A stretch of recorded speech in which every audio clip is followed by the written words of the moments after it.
Fala galera, estamos aqui de novo para a gente resolver dessa vez a nossa quarta questão referente ao grau de alavancagem operacional, beleza? Muita atenção nessa questão, a gente vai precisar ter um pouco mais de atenção, se concentrar nessa questão, porque é uma questão que exige um pouquinho só de observação da nossa parte, tá bom? Na questão anterior a gente viu que a gente calculou o grau de alavancagem operacional num ponto específico, né? Lá naquela questão que a gente viu, na questão passada. Até porque a gente só tinha os dados de uma DRE específica, de um ano específico. Note que nessa questão, nessa quarta questão, no enunciado dela, ela coloca que a empresa, né, a empresa Fortifix Limitada, ela tem uma produção anual oscilante entre 15 mil e 19 mil unidades. Tá? Então, eu até chamei a atenção aqui, que ele disse que essa produção ela oscila, né, entre essas quantidades aqui, entre 15 e 19 mil quantidades da produção dela. Tá? E ela pratica um preço de venda de R$100 por unidade, né, R$100 por unidade, e tem custos e despesas unitárias somando R$27 a unidade. Tá certo? Para sua manutenção, ela tem custos e despesas fixas totais que somam R$370 mil. Tá? Considerando esses dados, qual o grau de alavancagem operacional da empresa? Então, pessoal, é uma questão um pouquinho diferente que a gente precisa se concentrar nela. Tá? Primeira coisa, primeiro ponto que a gente tem que observar, esse detalhe aqui, é uma produção oscilante entre 15 mil e 19 mil quantidades. Então, a gente já tem que se tocar que há uma variação de produção, né, de um intervalo em relação ao outro. Tá? Então, nesse caso, a gente vai ter que observar esse intervalo de produção, porque aqui ele diz, né, ele é bem claro e diz que essa produção oscila entre essas quantidades aqui. Então, a gente não tem certeza que é só 15 mil ou se é somente 19 mil. Então, como a gente não tem certeza, nós vamos trabalhar com essa oscilação, ou seja, com essa variação que ele deixa bem clara na questão, que oscila. Tá beleza? Então, eu montei já uma DRE para cada quantidade produzida, para a gente já ganhar tempo aqui no nosso cálculo. Tá bom? Eu vou calcular aqui uma DRE para a primeira produção de 15 mil unidades e uma segunda DRE para a segunda produção de unidades, que é 19 mil. Tá certo? Então acompanhe aqui comigo, ó. Aqui é uma DRE normal, simples, que a gente já aprendeu, tá certo? Aqui, o preço que ele me deu foi um preço de R$100 a unidade. Então, 100 aqui e 100 aqui. Beleza? Quantidade 15 mil, quantidade 19 mil. O preço é o mesmo, R$100 a unidade. R$100 a unidade. Esse R$100 ele já me deu na questão. Tá certo? Então, para me calcular a receita de vendas no primeiro ano, basta multiplicar. Receita vai ser igual a preço vezes quantidade. Então, preço vezes quantidade dá 1 milhão, né? 1 milhão e 500 mil. 1 milhão e 500 mil. Beleza? Receita, nesse primeiro ano, vai ser preço 15 mil vezes a quantidade. Desculpa, preço R$100, que ele já me deu, vezes a quantidade, 15 mil. 15 mil vezes 100 dá 1 milhão e 500 mil. Tá certo? A receita no segundo período. Preço vezes quantidade da mesma forma. Eu sei que receita sempre vai ser preço vezes quantidade. Então, 19 mil vezes 100, 1 milhão e 900 mil. Show de bola? Simples. Custos e despesas variáveis totais. Preste bem atenção que na questão, ele me deu que o preço, ele me deu na questão que ele tem um custo de despesa variável unitário de R$27 a unidade. Tá? Então, se é R$27 a unidade e ele produz 15 mil, basta para me calcular os custos e as despesas variáveis totais, basta eu multiplicar 15 mil vezes os 27, concorda? Que os 27 é exatamente os custos e as despesas variáveis unitárias que ele me deu na questão. Então, se eu multiplicar 15 mil vezes 27, quer confiram aí comigo, por favor?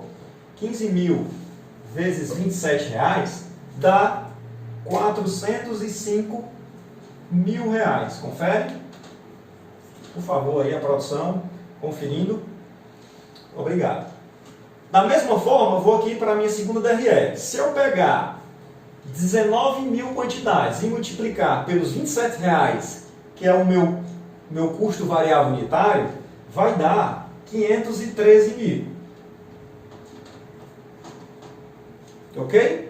Tá tudo bem até aí? De onde é que veio? Só para reforçar, de onde é que veio esse valor aqui? É os custos e despesas variáveis totais. Que eu encontrei através de quê? Peguei a minha quantidade, né? E multipliquei pelos custos e despesas variáveis unitários, de unidade, que é 27 reais. Se eu pegar 27 reais, que é os custos e despesas variáveis de unidade, e multiplicar pela quantidade total de unidades produzidas, eu tenho meus custos e despesas variáveis totais. Legal? Então a minha margem de contribuição vai ser receita menos custos e despesas variáveis totais. Se eu pegar 1,5 milhão e subtrair os 405 mil, eu vou ter 1.095 mil. Da mesma forma, se eu pegar 1.900.000 menos 513 mil, vai dar 1.387.000. Só fiz subtrair as minhas receitas, né, dos meus custos e despesas variáveis totais que a gente acabou de calcular. Aí eu tenho a minha margem de contribuição. Beleza? Falta o que ainda? Falta os custos e as despesas fixas. Ele me deu isso na questão? Deu sim, ó. Na questão ele me disse que essa empresa, tá, teve, nesse período, custos e despesas fixas que somam 370 mil. Então, se é fixa, vai ser fixa tanto nessa produção quanto nessa. Custos e despesas fixas é fixa independente da produção aumentar ou diminuir. Então, 370 mil aqui e 370 mil aqui. Beleza? Eu só faço repetir nos 2 anos seguintes. Legal? Então, eu já vi o descendo, ó. Receita menos custos variáveis, custos e despesas variáveis totais, enquanto a minha margem de contribuição, já vou descendo, custos e despesas fixas, aí eu encontro a minha tão esperada LAGIR, meu EBITDA, né, que a gente viu na aula passada, que é o meu lucro antes de juros e impostos, ou seja, o meu lucro das minhas operações geradas, né, o meu lucro operacional, ou seja, esse lucro aqui é aquele lucro gerado pelas nossas operações da nossa empresa. Então é um lucro extremamente importante, né, nas nossas avaliações. Não é o lucro líquido ainda, claro, mas é um lucro importante da gente avaliar, porque esse lucro aqui é aquele lucro que, na verdade, que é gerado pelas operações essenciais da empresa. Beleza? Então, 1.095.000 menos 370 mil vai dar 725 mil. É o meu LAGIR, que é o meu lucro antes de juros e impostos, que é o chamado lucro operacional. LAGIR, que a gente aprendeu na aula passada. Certo? Da mesma forma, eu vou fazer com um outro nível de produção, ó, que é 19. Eu estou usando com 19 mil, estou usando 15 mil. 1.377.000 menos 370 mil, eu tenho 1.017.000. Confere aí, produção. Ok? Então, esses 2 valores aqui são os 2 valores que nós iremos trabalhar. O primeiro passo a gente já deu. O primeiro passo é fazer a DRE para cada período de produção. Já que lá no enunciado da questão, ela fala que essa produção oscila. Ela deixa bem claro lá no início do enunciado da questão. Tá? Então eu tenho que dar o meu primeiro passo, que é fechar a minha DRE. Fechando a minha DRE, eu noto que eu vou usar a formulazinha do grau de alavancagem operacional no intervalo, porque eu tenho 2 linhas de produção aqui. E eu quero fazer uma variação, né, de produção de intervalos. Então, a formulazinha que a gente aprendeu na aula passada, no intervalo, é variação do meu LAGIR dividido pela variação das minhas vendas. Não é isso? Isso aqui é importante, a gente precisa aprender isso aqui. Precisa estar no nosso sangue isso aqui, na nossa veia, essa formulazinha do grau de alavancagem operacional no intervalo. Tá? O grau de alavancagem é exatamente no intervalo, ele quer saber essa variação. Bom, então eu já calculei o meu LAGI para 15 mil quantidades, a gente viu que foi 725 mil, tá aqui, ó. Eu só trouxe para cá, só repetir, tá? O meu LAGI para 19 mil quantidades, eu já trouxe para cá, ó, 1 milhão e 17 mil, só fiz repetir, beleza? Agora basta a gente aplicar e colocar lá na fórmula lá de cima, ó. Grau de alavancagem operacional no intervalo vai ser igual. Variação na LAGIR. Quanto variou de um ano em relação ao outro? Quanto variou de uma produção em relação à outra? Então, a gente já pode perceber que de um ano para o outro, ó, ou seja, de uma produção para outra, houve uma variação. Saiu de 725 mil para 1 milhão e 17 mil.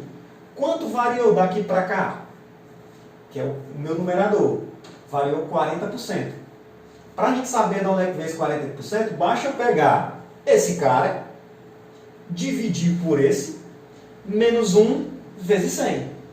Aí eu sei uma variação. Basta você colocar aí na sua calculadora, na sua HP ou na sua máquina normal, no celular. Para a gente chegar nos 40%, eu quero saber quanto variou daqui para cá.